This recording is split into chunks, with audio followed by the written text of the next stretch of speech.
Now, I love this story, very timely, right? Super Bowl happened a couple days ago. Anybody watch it? Okay, we're being honest, like a lot of us watched it, right? So, so we know that tons of companies start to pump out ads around Super Bowl time. Which companies especially?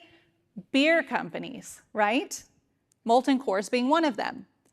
Now, a few weeks ago, they started rolling out ads in preparation for the Super Bowl, and this is a picture of one of their ads in Times Square. Mountain Cold Refreshment. Anybody see this? Mountain Cold Refreshment, not refreshment, but refreshment. Clearly something slipped through the cracks here, right? Now, this is not a dialect difference. Like, for example, my grandmother used to say wash instead of wash. Anybody from Central Ohio here? Yeah, I see you. Mountain Cold Refreshment. It clearly was intended to say refreshment, but typo happened here.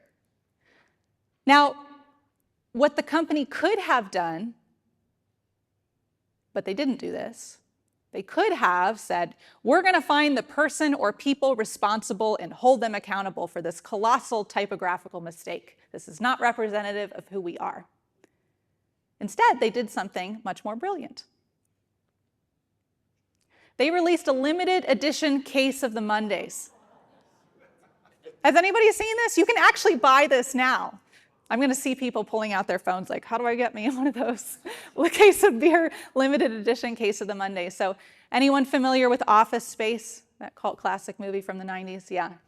So that's where a case of the Mondays, of course, comes from, where we say, you have a case of the Mondays, where we basically reference how Mondays are people's least favorite days, most mistakes happen on Mondays, and that's where we are. People are grumpy on Mondays. This is Tuesday. Is anyone still suffering from the big game, by the way? You. Someone help him. He's struggling. But apparently, Mondays are people's least favorite days, and I didn't realize this until recently, but the Monday after the big game, the Super Bowl, is like the worst Monday of the year. Did you hear this? It's like the worst Monday of the year. So much so that Starbucks offered people free coffee yesterday.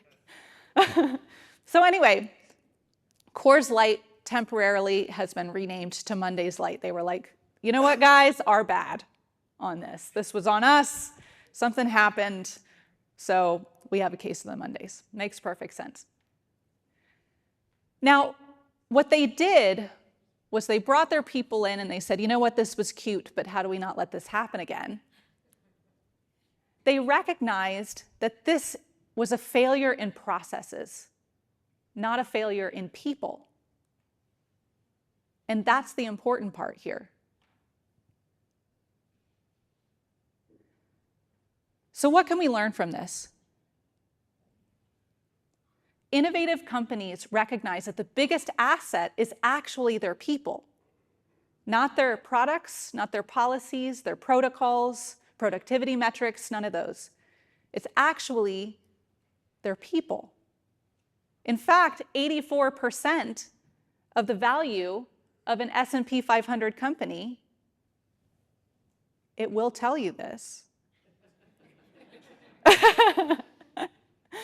84% of the value of an S&P 500 company is based up solely of its people. That's you guys. That's you guys and the people on your teams. You collectively make up the biggest value of the company. So that would be your talents, your experience, your expertise, your knowledge, your health.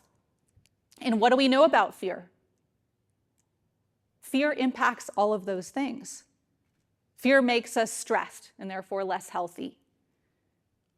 Fear makes us less willing to try new things, speak up for things, advocate for others. Fear impacts all of those things that collectively make up the biggest asset of any company.